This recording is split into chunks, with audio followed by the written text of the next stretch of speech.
I said, if you pay us $8,000, I'll get a reunion together. So that dropped there, and but I did the idea remained in my mind, you know.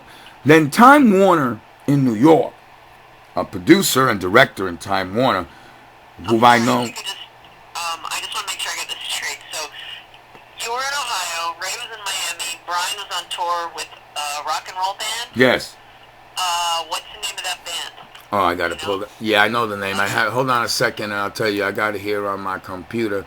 And when I looked that up, what happened was, let's see, that this director I know, Brian, right, at Time Warner. A director, like a movie director, a musical? TV director.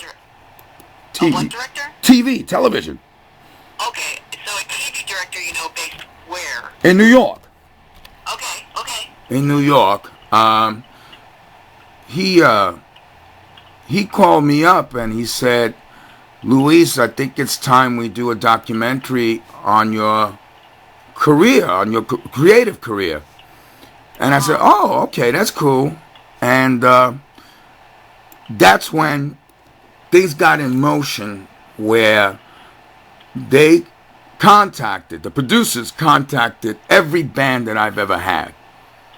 And they said, would you be interested in participating into being interviewed? And the majority did. And they did. Finally, we did track down. When was this? This is in the last 2 months.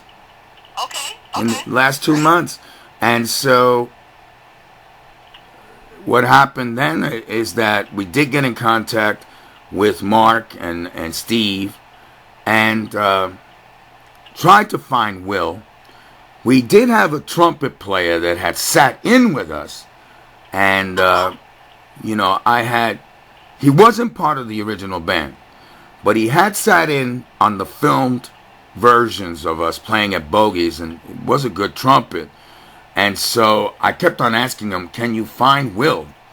And long story short, that turned into a real hassle because he knew how to get in contact with him, and it led me to contact someone else in Albany, which I will not name, who turned out to be a real jerk.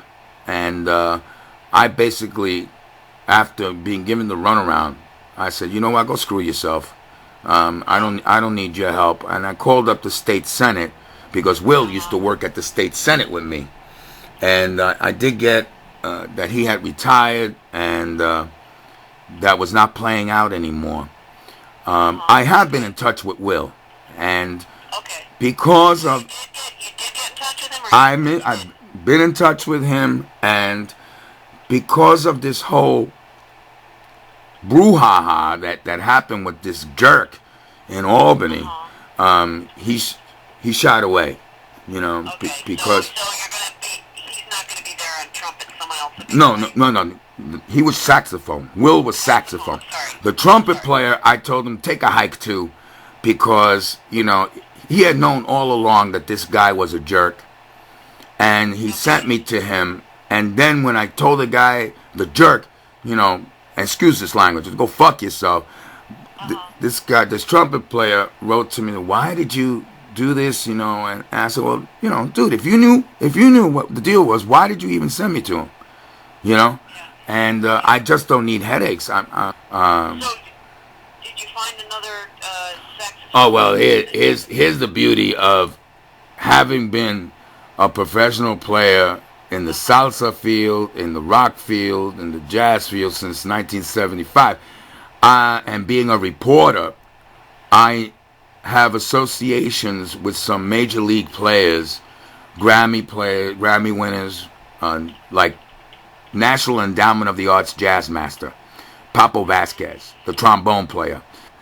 I have associations with horn players, prominent horn players, in the Latin field, in the jazz field, in the rock field, and they're all showing up to the concert. So since the horns was always just solo instruments for me, It's just a matter of they'll be soloing on the tunes. They're experts. I mean, I'm talking about Grammy Award winners, Grammy nominees. I'm not talking about some lightweight bar band players. These are guys that got some reputation. You're talking about the guys who are going to be showing up for this There's 27 musicians who are showing up to the concert. I'm sorry, how many? 27. 27 musicians. Wow. Yes, that's how many people have agreed because of their relationship with me over the years. Okay. So they've all agreed to be in the documentary. They all want to play and be interviewed. So this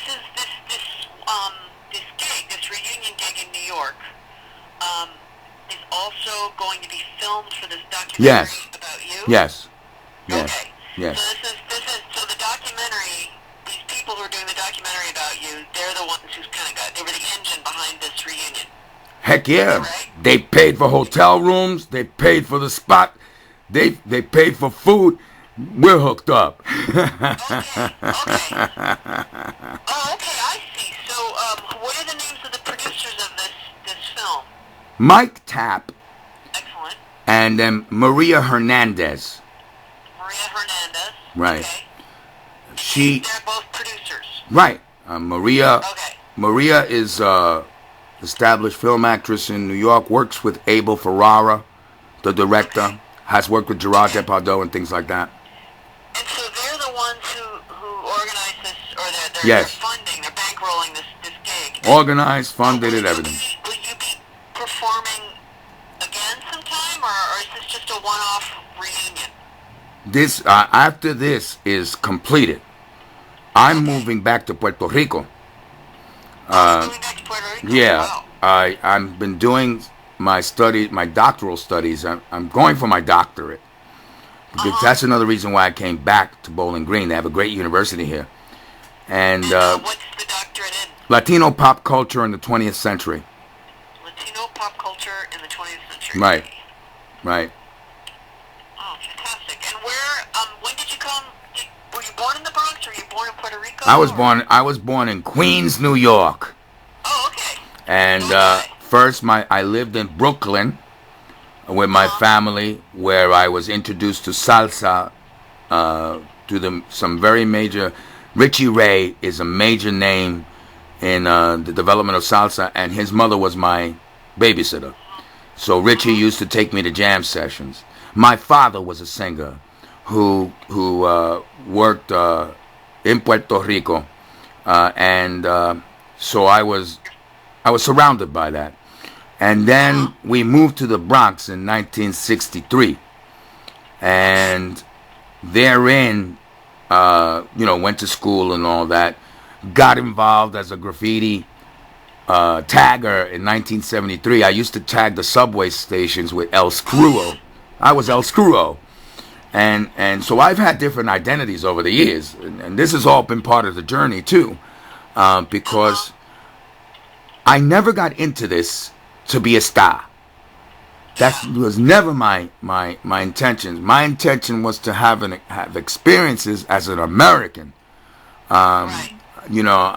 I grew up during the era of the movement against Vietnam and Puerto Rican consciousness, and so we were taught that if you have talents, do them, use them, not to be a star, but to fully realize who you are. And that's how, I was able to sustain myself. That's how I sustained myself over the years creatively. My inner being was about doing this, to be representative as a Puerto Rican, but not like Mark Twain says. And they asked him once, "Are you an American?" He says, "No, I'm not an American. I am the American." And I identify with that because I studied Mark Twain very deeply. Mark Twain had very big influence on the development of my act as El Extreme, as did Cervantes, as did other aspects. My degree is in dramatic arts from Amherst College. I always considered what we did with El Extreme, and this is quoted in various articles, that it was theater, that we were doing theater. a musical Yeah. theater, you know, and there was this character. I was playing the role of a new wave rock singer. Right, And right. so all the drama that comes with that, you know. So, over the last 45 minutes, you've described a lot of kind of tension and some personality conflicts. And has it been hard to reunite? And The only hard, I mean, how is it? the only hard part about it has been that John Caplis copyrighted the music that we did as a group and stole it, and has been licensing it to independent films, and it even showed up on the American Music Awards not too long ago, one of the songs. And Mark, when I got back in contact with Mark, and I made this public, he accused me of stealing money from the group, but that, you know, this and that, I did all this. I said, dude, you know, first of all, that's not me. You know, I had my professional career. I didn't need to steal any money from anybody, you know. So he apologized for that. He says, I'm a different man today, so we won't get into that. But Well, so of the original band, how many? I'm still not clear. How many of the original members of Alex Tree Mark. are going to be in this reunion? Mark, Steve, Brian, me. Okay, and then 27 in addition, or 20, like another 23? 23 more musicians are showing up that have worked with me. Wow. See, what happened then, after we left Albany, all right? After we left Albany, Brian and I reunited in New York. After I returned to New York after running a TV station in Washington State. I returned to New York. And Brian was there, and we put a band called L Extreme's Electric Cabaret. And When was that? this When was that?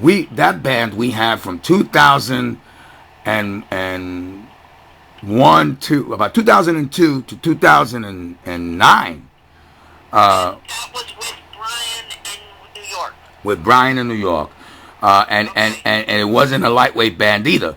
We had David Amram, the classical composer, playing with us. Sure, yeah. We had Adam Amram, his son, playing with me. We had Paul DeCoster, the prominent guitar player from New York. Carl Overola. I'll send you all these names. They're all on the list. That'd be great. They're all on the list. But, you know, that's the band played a lot of good places. And I was also on tour with my play, because that was another thing that came that was developing while I was at L Extreme. I consider myself a playwright. So I wrote a play called Spick Chic. And that ended up off Broadway and on tour overseas. We went to Europe.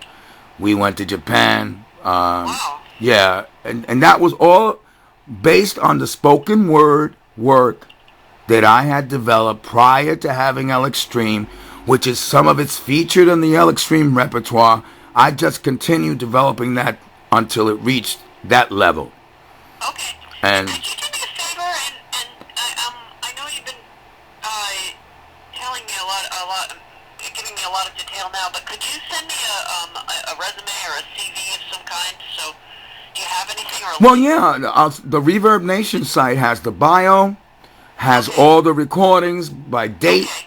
you know. But also information about it. The play you just mentioned. Does it have that as well? Yeah.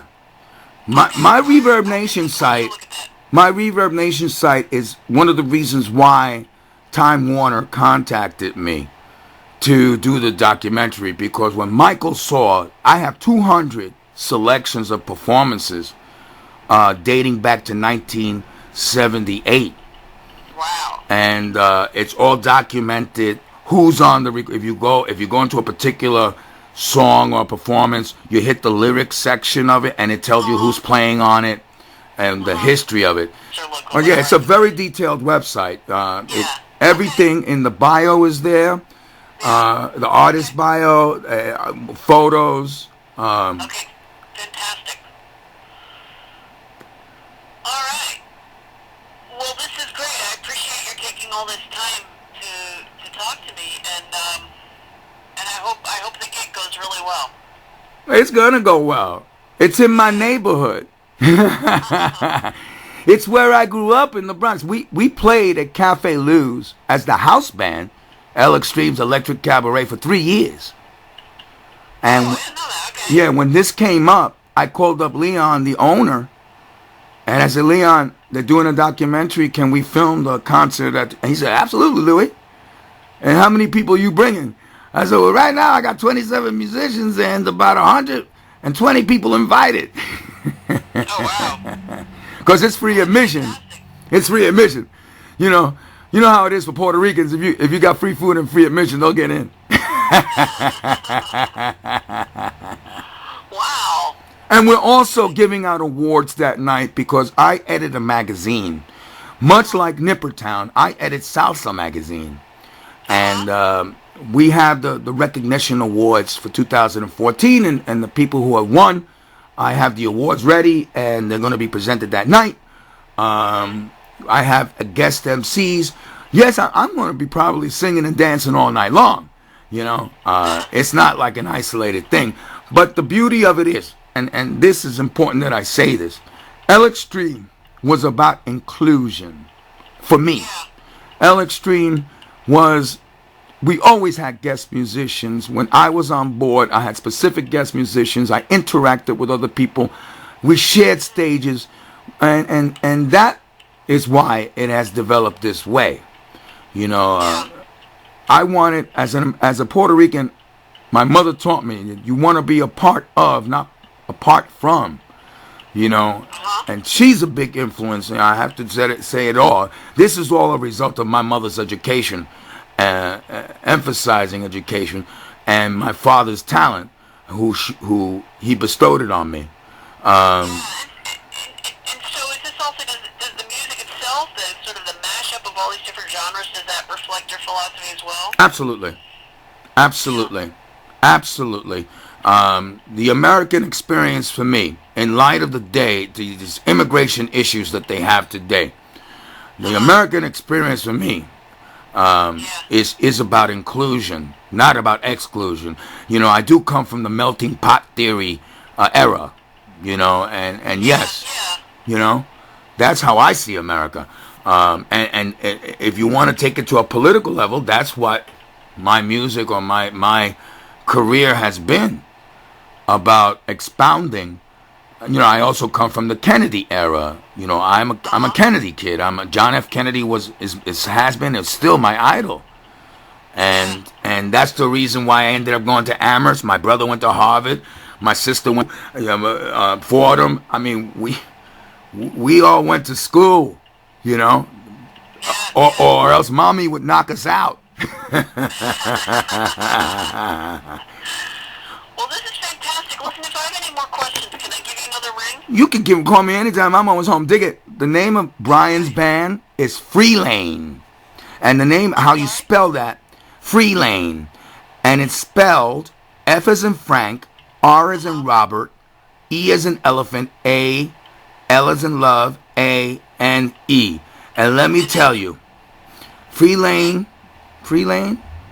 they are hot. They are hot. Brian has gone to a level that I'm very proud of. And Ray in Miami does something that I experimented with back in the 80s, and that is he is a DJ, a prominent DJ in Miami, but he plays percussion along with the mixes. He's live. He plays his timbales and congas, and he has people sit in so that he does the mix, and then they're jamming on top of that. Now, that's something that we shared that idea when we were together at L Extreme. He said, hey, let's try this. And Brian and I did that with the Electric Cabaret. We had a DJ that would do the scratching and mix, and we had percussion and poetry, and it was like a big mix, and that's where I see the future of music.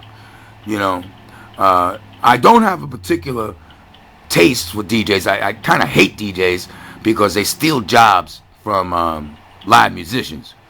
Yeah. But I can incorporate a DJ with musicians and then do a gig and we all get paid, Right.